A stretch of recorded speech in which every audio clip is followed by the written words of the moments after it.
فرود به دشتی آخرین تمرین و گوشه این کتاب هست که تقدیم حضورتون میشه صفحه 184.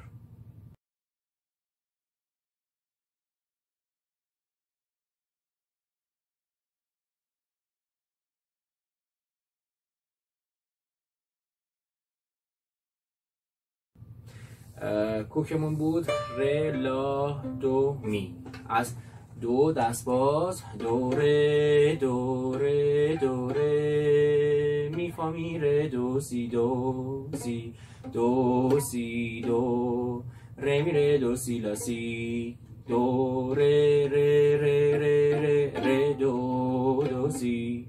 دوم دوم دوم دو می دو می دو می دو می دو دو دو سی سی لا سی دو ره ره دو دو سی دو ره دو ره دو ره دو ره دو ره دو سی سی